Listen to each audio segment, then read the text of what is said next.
right, babies. It's that time again. Oh, yeah.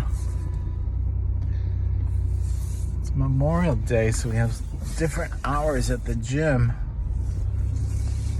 So I've got to squeeze this teaching in and get in there and do my 3-hour session before they close at 12 noon. Yeah, baby. So I am just kind of waking up. I'm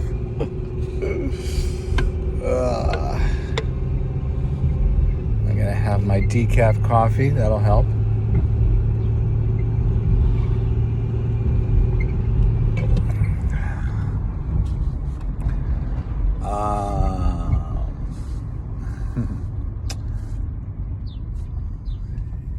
Yeah. It's funny with decaf coffee. It doesn't taste as good, and it has no effect, but it's just sort of the comfort that you expect. And speaking of comfort, the Lord comforted me in a lovely way last night. I've been trying to hear Him recently.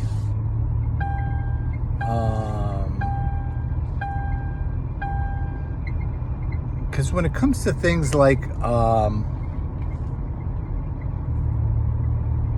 how to live your life as far as trusting Him and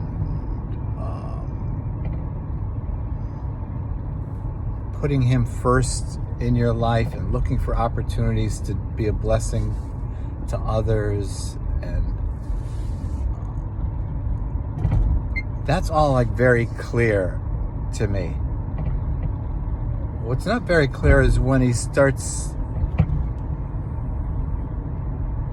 wanting to get closer, and the way to get closer is by removing things. Because then it seems like it can start to get like, is that me? Is that you? Is somebody else involved here trying to confuse me? What's happening? So that's kind of where I'm at. So I've been sort of like not sure which way to go on some things, and feeling a little out of balance because of it. But last night, I just started to pray, and he just like made His presence and comfort very known to me. It was just a lovely moment, and I'm appreciative of it. So I'm saying that to you so that this might encourage you if you're going through something and you think, oh, God never reveals Himself in any way to me, or He doesn't do it as often as I'd like, or that kind of thing. So I'm just letting you know it happened to me last night, so stay encouraged. We are in Acts 18.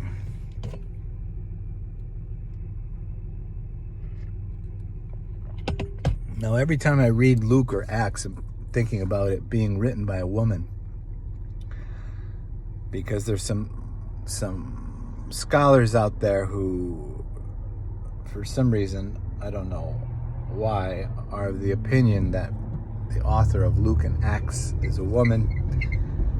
And if that's the case, that's remarkable, and I'm glad for it, because women obviously did not get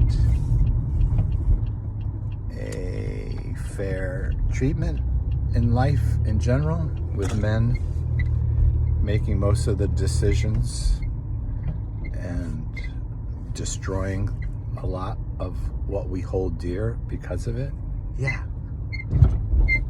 Mostly because of men.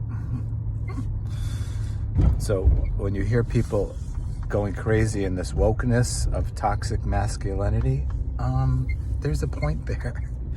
There's a very good point there. So we need to pay attention to making sure that we are not being victimized by the effects of toxic masculinity.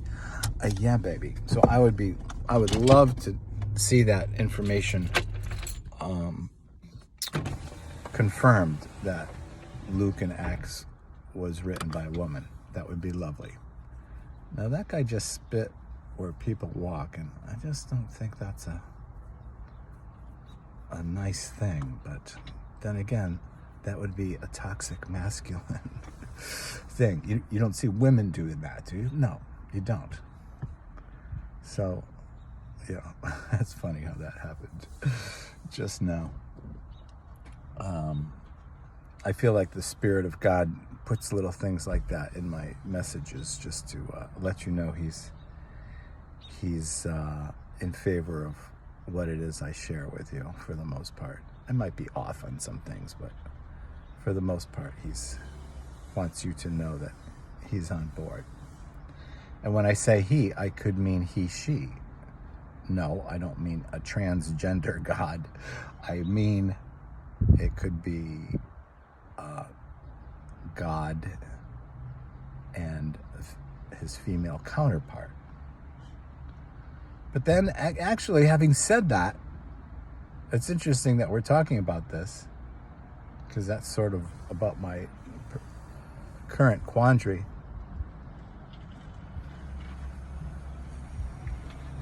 Is if there was ever going to be a being in the world that would be healthfully transgender, it would be God. Why do I say that? Because of the bride of Christ and the bridegroom's union birthing the fruit that the world needs for its eternal nourishment. Yeah, baby. That's seed joining with egg, making babies. Yeah, that's what I'm talking about. So if there ever was a healthy model for a transgender spirituality, yeah, it would be God. Just think of like the creation of the world, the universe itself, as a reflection of the eternal Godhead, which is Father, Mother, uniting in loving and joyful bliss, fill in the blanks, and birthing the fruit of that union, the universe. Yeah, baby. So I'm kind of getting off what I was going to talk about. So I got less than 2 minutes to just tell you a little bit about Acts 18 and just reduce it down to the fact that Paul and the early apostles had to experience significant persecution just for presenting kind of what I'm presenting here, which is sort of a controversial idea that goes against what was traditionally held to be irrefutable. So in their case, they're saying if you search the scriptures, you're going to see that it's what it's pointing to, at least the good parts of the scriptures, not the genocide and not the homophobia and not the misogyny, but the good parts of it reflect and point to Jesus being the Christ. And for that, they suffered persecution, and even like somebody who was the head of the synagogue or something that was allowing Paul to speak, he got beaten up. So I'm saying that because I think we should take heed to that is likely a historical fact, not something that was made up and put in the Bible, because why would that be, right? Why would you want to be beaten up as part of your mythology if it wasn't just a fact? So today, I think if we're not experiencing persecution, we're not preaching Christ, because it's always going to be that way. It's always going to be that the truth that people are ignoring that would set them free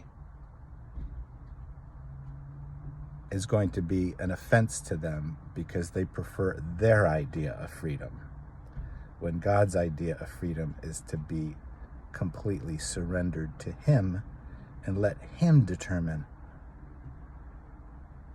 what our acts are going to be. Yeah, baby.